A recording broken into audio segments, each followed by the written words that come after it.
મારું નામ ઝવેરચંદ મેઘાણી. ગાંધીજીએ મને રાષ્ટ્રીય શાયરનો ખિતાબ આપ્યો છે, પણ હું મારી ઓળખ આ રીતે આપું છું. હું ગુજરાતી ભાષાનો એક સેવક છું. હું ગામડે ગામડે ફરીને આપણી માતૃભાષાના અમૂલ્ય રત્નો ભેગા કરું છું.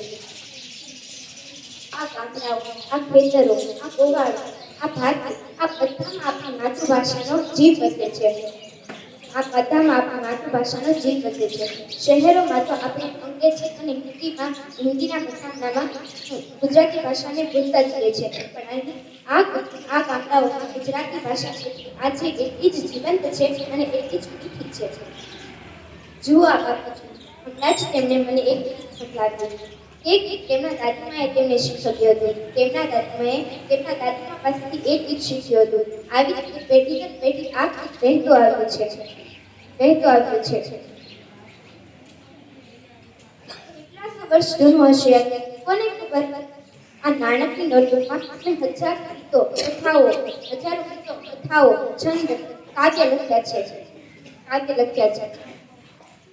આ દરેક પંક્તિમાં આપણા પૂર્વજોનો વારસો છે. આ આપણી માતૃભાષાનો ખજાનો છે. હું એક સમયે કોલકાતામાં હતો ત્યારે મેં બંગાળી શીખી. દુકાનોના બોર્ડ વાંચીને, બંગાળી નાટકો જોઈને, બ્રહ્મ સમાજના પ્રવચનો સાંભળીને મેં બંગાળી શીખી. કેમ ખબર? કારણ કે મારે રવિન્દ્રનાથ ટાગોરની કવિતાઓનો ગુજરાતીમાં અનુવાદ કરવો હતો. રવિન્દ્રનાથ ટાગોરે મને કહ્યું હતું, તમારી કવિતાઓમાં શૃંગાર અને વીર રસ નથી. ત્યારે તરત જ મેં તેને ચારણ કન્યાનું ગીત સંભળાવ્યું. તેમને મને એવો ટાગોર ચકિત થઈ ગયા. 14 વર્ષની એક કન્યાએ પીછો કર્યો હતો. ટાગોર ચકિત થઈ ગયા. ત્યારે મને સમજાયું કે આપણી માતૃભાષામાં કેટલો રસ છે, કેટલો પ્રિય છે, કેટલો પ્રાણ છે. એટલે છૂટે છે તલવાર વીરાજી કેરી ભેટે છૂટે છે. રીતે છૂટે છે તલવાર બાપુજી કેરી ભેટે છૂટે રે.